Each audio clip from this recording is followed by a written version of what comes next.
नमस्कार, SBT news में आपका स्वागत है। पेश है 15 अक्टूबर शनिवार दोपहर 3:15 बजे राजस्थान की 15 बड़ी खबरें। सबसे पहले एक नजर डालते हैं आज की हेडलाइंस पर। नीट ऑफिशियल आंसर की को चुनौती देने वाली याचिका निरस्त, तो अब नियंत्रित होगी चारधाम यात्रा पर आने वाले श्रद्धालुओं की संख्या। सुबह शाम होने लगा गुलाबी सर्दी का एहसास। आईएएस टीना डाबी पर लटकी जांच की तलवार और डिस्कॉम ने 85 स्थानों पर पकड़ी बिजली चोरी। और अब खबरें विस्तार से। नीट परीक्षा 2022 की अंतिम उत्तर कुंजी को चुनौती देने के मामले पर विचार करने में अदालतों को संयम बरतना चाहिए। दिल्ली हाईकोर्ट ने उत्तर कुंजी को चुनौती देने वाली उम्मीदवार सागर श्रीवास्तव याचिका निरस्त करते हुए ये टिप्पणी की। राष्ट्रीय परीक्षा एजेंसी द्वारा जारी उत्तर पुस्तिका को चुनौती दी गई थी। विशेषज्ञों की बुद्धिमत्ता और विशेषज्ञता पर एक अपीलीय प्राधिकारी के रूप में नहीं बैठ सकता है। कोर्ट ने कहा कि अदालतों से अकादमिक मामलों में विशेषज्ञों की शक्तियों को हड़पने की उम्मीद नहीं की जा सकती है। अदालतें अकादमिक क्षेत्र में प्रवेश नहीं कर सकती हैं।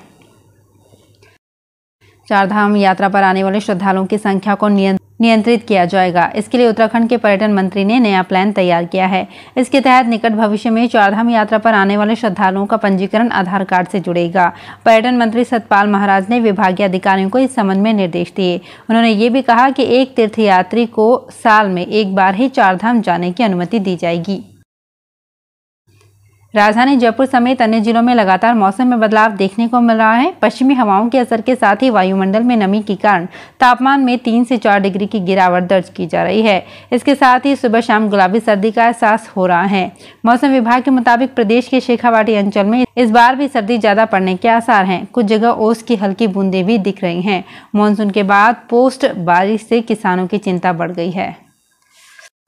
राजस्थान के भीलवाड़ा के पास पड़ती पालड़ी गांव में पाकिस्तान में रह रहे एक शख्स की करोड़ों की जमीन की खातेदारी के अधिकार दूसरों को देने के मामले में हुई पहली प्रशासनिक जांच में तत्कालीन भीलवाड़ा एसडीएम आईएएस टीना डाबी के खिलाफ उच्च स्तरीय जांच की सिफारिश कलेक्टर से की गई थी। लेकिन ये रिपोर्ट सौंपने के 4 महीने बाद भी इस मामले में कोई कार्यवाही नहीं हुई है। इस जमीन की डिक्री करने वाली टीना डाबी अभी जैसलमेर कलेक्टर हैं। वहीं जमीन का नामांकन करने वाले तत्कालीन भीलवाड़ा उप पंजीयक अजीत सिंह अभी पदोन्नत होकर आरएएस बने हैं। बाड़मेर जिले में 2 दिवसीय विशेष सतर्कता अभियान के तहत डिस्कॉम ने 85 स्थानों पर बिजली चोरी पकड़कर 9,89,000 रुपए का जुर्माना लगाया है। 2 दिन में डिस्कॉम की अलग अलग टीमों ने 257 स्थानों पर सतर्कता जांच की कार्यवाही कर 23,52,000 रुपए का जुर्माना लगाया है।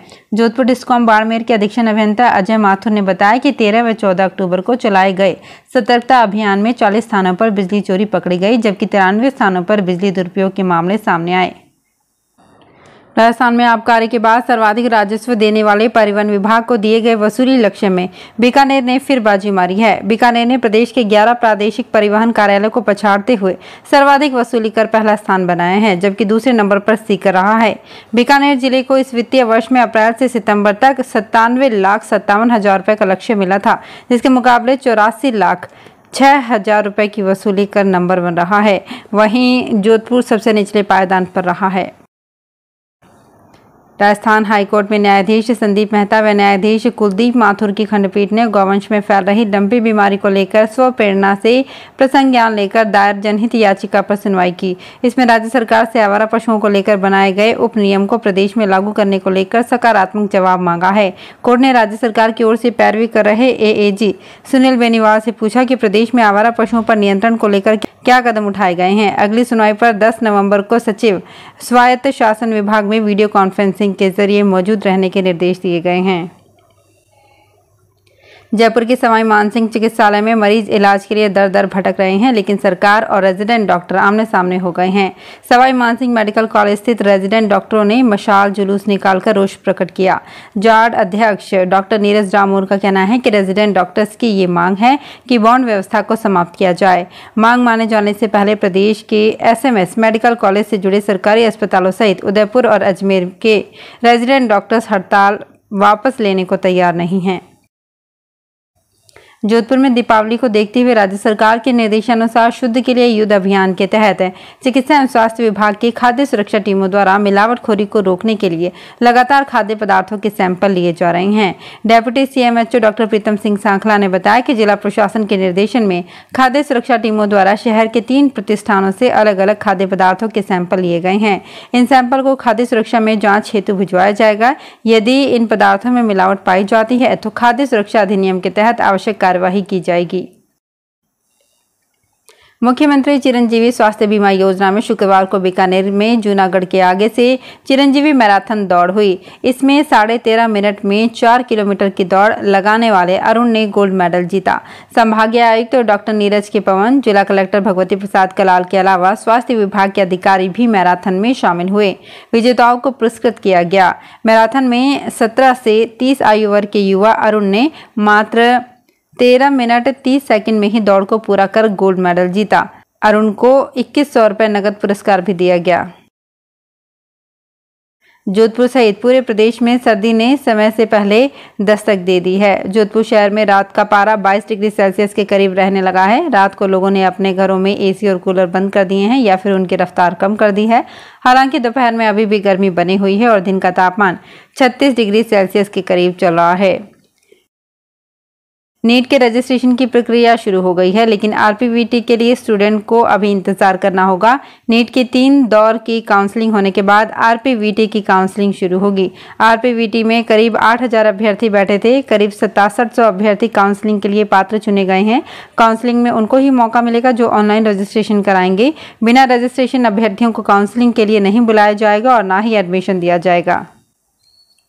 इस बार दिवाली सूर्यनगरी के लिए भव्य और अपूर्व आकर्षण से भरी होगी। इसे लेकर व्यापक स्तर पर तैयारियां की जा रही है। जिला कलेक्ट्री सभागार में नगर निगम उप महापौर अब्दुल करीम जानी एवं किशन लड्डा, जिला कलेक्टर हिमांशु गुप्ता एवं नगर निगम आयुक्त अतुल प्रकाश ने दिवाली त्योहार मनाए जाने को लेकर हुई तैयारी बैठक में व्यापार मंडलों के पदाधिकारियों एवं प्रतिनिधियों से इस बारे में विस्तार से चर्चा की।